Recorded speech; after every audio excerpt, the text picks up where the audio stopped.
Live in relationship यानी कि एक ऐसा रिश्ता जहां पर एक महिला और पुरुष बिना वैवाहिक संबंधों के ना सिर्फ साथ रहते हैं बल्कि उनके बीच में सेक्सुअल इंटीमेसी भी होती है। अब समाज में भले ही इन रिश्तों को अभी स्वीकार ना किया गया हो, लेकिन सर्वोच्च न्यायालय की तरफ से लिव इन रिलेशनशिप को भारत में मान्यता दी जा चुकी है। लेकिन हाल ही में इलाहाबाद उच्च न्यायालय की लखनऊ बेंच के सामने एक अजीबोगरीब मामला आया, जहां पर एक मुस्लिम व्यक्ति, नाम है मोहम्मद शादाब खान, जो कि पहले से ही विवाहित थे, एक हिंदू महिला स्नेहा देवी के साथ रिलेशनशिप में रह रहे थे। और इस कपल के द्वारा कोर्ट से पुलिस कार्रवाई के खिलाफ जो है सुरक्षा की मांग की गई थी, और इन्होंने सहारा लिया था आर्टिकल नंबर 21 का, यानी कि जीवन की सुरक्षा और व्यक्तिगत स्वतंत्रता का अधिकार। अब इस कपल का कहना यह था, क्योंकि हम 18 साल के अडल्ट हैं, तो आर्टिकल नंबर 21 के तहत हमें अपने जीवन का अधिकार है, तो हमें साथ रहने देना चाहिए। और जो लड़की है उसके पेरेंट्स ने पुलिस में जो एक रिपोर्ट दर्ज कराई है किडनैपिंग को लेकर, तो इसकी वजह से जो पुलिस कार्रवाई कर रही है उससे हमें सुरक्षा मिलनी चाहिए। आज के द हिंदू न्यूज़पेपर के अंदर टेक्स्ट एंड कंटेक्स्ट वाले आर्टिकल में इसको कवर किया गया है। तो आइए जानते हैं कि यहाँ पर कोर्ट ने क्या कहा है। इससे पहले लिव इन रिलेशनशिप को लेकर किस तरह के मामले अदालत के सामने गए थे, और लिव इन रिलेशनशिप को लेकर भारत के कानून और भारत की सर्वोच्च संस्था जो सर्वोच्च न्यायालय है वो क्या कहते हैं। तो देखिए, यहाँ पर जो कोर्ट है उन्होंने ये स्पष्ट कर दिया कि यदि आप इस्लाम धर्म को मानते हैं, तो इस्लामिक सिद्धांतों के अनुसार यदि आप पहले से विवाहित हैं और आपका पार्टनर यहाँ पर जिंदा है, तो आपको लिव इन रिलेशनशिप की अनुमति नहीं है। कोर्ट ने ये कहा कि ये मामला अलग होता अगर जोड़ा अविवाहित होता, अपनी पूर्ण आयु का होता, तो वो अपनी मर्जी से जीने का अधिकार रखते थे, क्योंकि आर्टिकल नंबर 21 के तहत आपको आपके जीने का अधिकार दिया जाता है। लेकिन इस मामले में जो मोहम्मद शादाब खान है,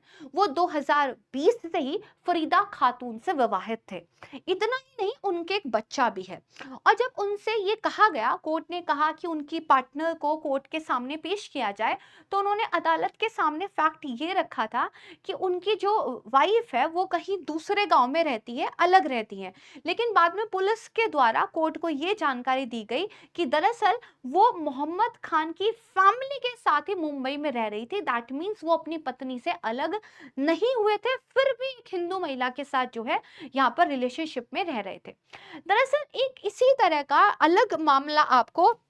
बहुत पहले देखने के लिए मिला था, जब सुप्रीम कोर्ट के द्वारा निचली अदालत और गुजरात उच्च न्यायालय के फैसले पर स्टे लगा दिया गया था। दरअसल हुआ क्या था, यहाँ पे एक मॉडल जो है एक बिजनेस पर्सन के साथ लिव इन रिलेशनशिप में रह रही थी, और बाद में जब लिव इन रिलेशनशिप ने वर्कआउट नहीं किया, तो वो अदालत में गई थी और उन्होंने जो डोमेस्टिक वायलेंस एक्ट है उसके तहत कोर्ट से कार्रवाई करने का जो है एक यहाँ पे अपील की थी। साथ ही उन्होंने ये भी कहा था कि इस पुरुष के द्वारा मुझे गुजारा भत्ता देना चाहिए। जो निचली अदालत थी और जो यहाँ पर आपका गुजरात हाई कोर्ट था, उसके द्वारा पुरुष को ये आदेश दिया गया था कि आप महिला को एक गुजारा भत्ता देंगे। लेकिन फिर जब उस पुरुष के द्वारा सर्वोच्च न्यायालय में अपील की गई, तो यहाँ पे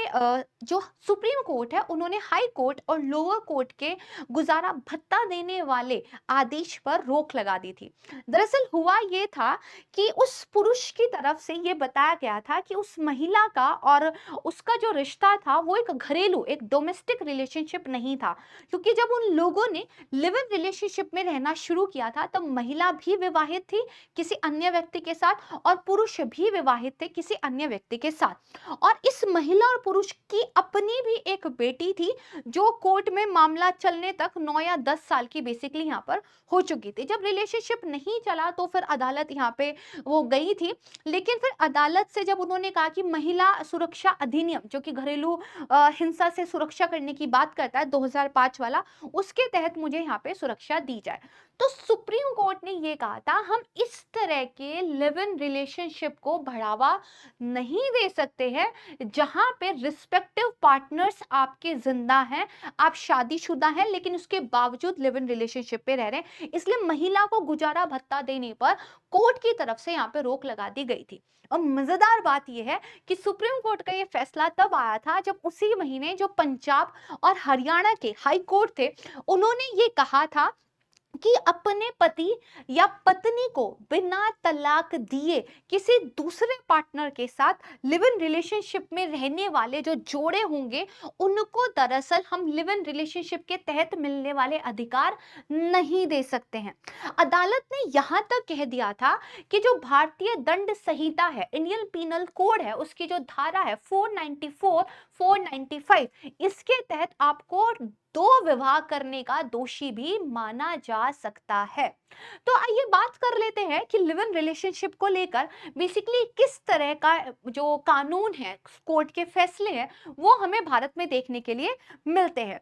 तो सबसे पहले तो देखिए बात करते हैं कि वैधानिक अगर अधिकारों की दृष्टि से देखें तो एक शादीशुदा जोड़े को जितने भी अधिकार मिले होते हैं, तलाक का अधिकार, संपत्ति का अधिकार, घरेलू हिंसा से सुरक्षा का अधिकार, उनके बच्चों को पैतृक संपत्ति का अधिकार, इस तरीके के अधिकार लिव इन रिलेशनशिप वाले जोड़े को नहीं मिलते हैं। लेकिन फिर भी अगर आप देखेंगे तो आज के टाइम में कोर्ट की तरफ से काफी सारे अधिकार जो है लिव इन जोड़े को भी दिए गए हैं, जिसमें बच्चों के अधिकारों को लेकर खासकर कोर्ट काफी ज्यादा सजग दिखाई देता है। अगर भारत की कानून प्रणाली की बात करें तो देखिए कानूनी रूप से तो लिव इन रिलेशनशिप को लेकर कोई भी ऐसा कानून नहीं दिखता है जिसको अपराध घोषित करता हो या फिर इसको मान्यता देता हो। लेकिन सुप्रीम कोर्ट के द्वारा पहली बार जो है 2010 में लिव इन रिश्तों को मान्यता दे दी गई थी और इनको डोमेस्टिक रिलेशनशिप यानी कि घरेलू जो संबंध है,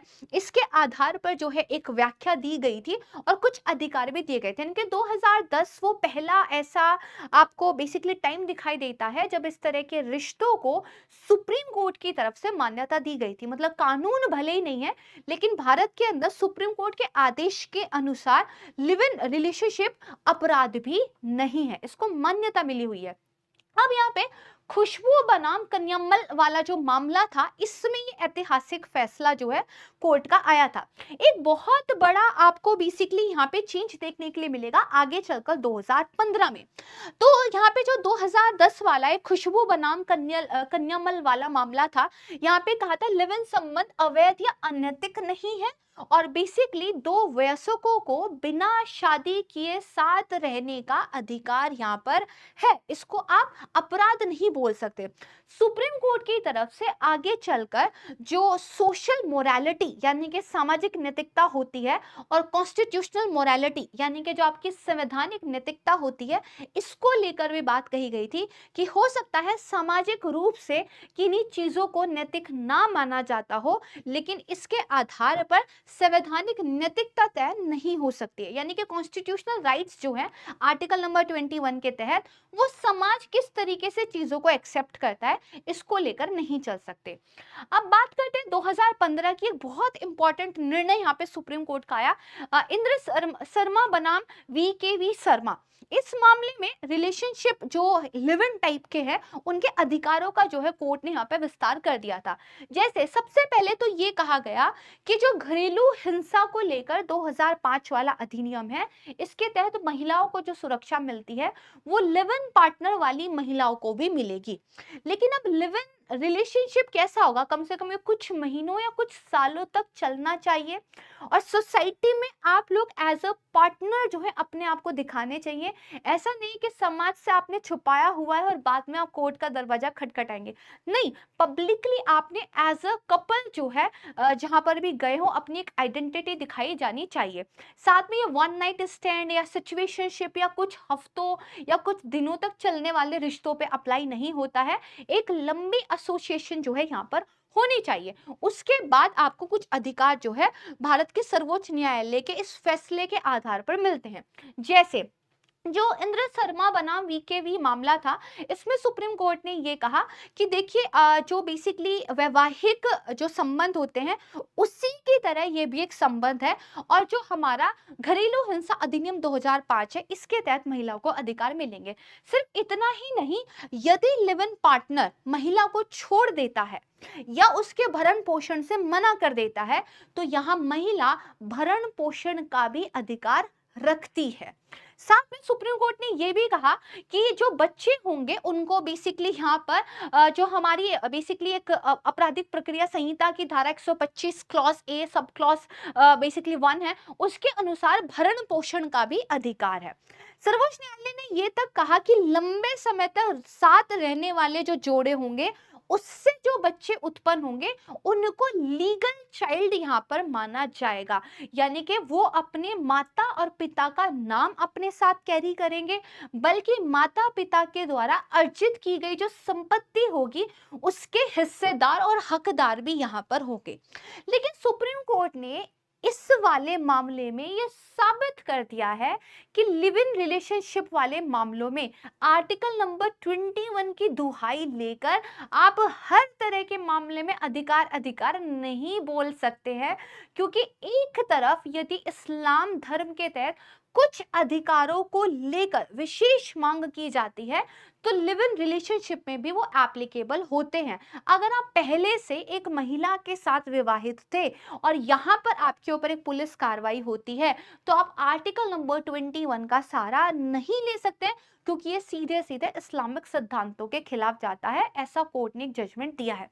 वहीं यदि कोई महिला पहले से एक शादी में रहती है और उसके बावजूद रिलेशनशिप में जाती है, तो जरूरी नहीं है कि यहाँ पर जो अधिकार एक लिव इन जोड़े को कोर्ट की तरफ से दिए गए हैं, वो आपको भी मिल जाए। भरण पोषण का अधिकार नहीं मिल सकता, क्योंकि सुप्रीम कोर्ट ने ये बात क्लियर कर दी थी कि आर्टिकल नंबर 21 के तहत लिव इन रिलेशनशिप में जो अधिकार आप चाहते हैं, वो ऑटोमेटिकली नहीं मिलते हैं। उन अधिकारों को लेकर कुछ सिचुएशन है, कुछ चीजें हैं जो यहाँ पे फुलफिल होनी चाहिए। तो इसको लेकर मतलब आप समझ सकते हैं, कानून नहीं है, लेकिन सर्वोच्च न्यायालय की तरफ से इसको मान्यता दी गई है, लेकिन ये भी एक आपकी मॉरलिटी के बेसिस पर होना चाहिए। तो लिव इन रिलेशनशिप को लेकर आपके क्या विचार है, मुझे कमेंट सेक्शन में जरूर बताइएगा। और यहाँ पर आर्टिकल नंबर 21 को लेकर मैंने आपसे क्वेश्चन पूछा हुआ है, इसका आंसर दीजिएगा। सही आंसर आपको मेरे Telegram channel Prachi ma'am text book पर मिल जाएगा, इसको जरूर ज्वाइन कर लीजिएगा। एंड इसके अलावा अगर आप यूपीएससी सिविल सर्विस एग्जाम की तैयारी करते हैं, तो यूज कीजिएगा आपका faculty code PC live, admission लेते टाइम आपको मैक्सिमम डिस्काउंट मिल जाएगा। जल्द मिलूंगी एक नए टॉपिक के साथ, तब तक के लिए thank you so much everyone, और गर्व से कहिए जय हिंद।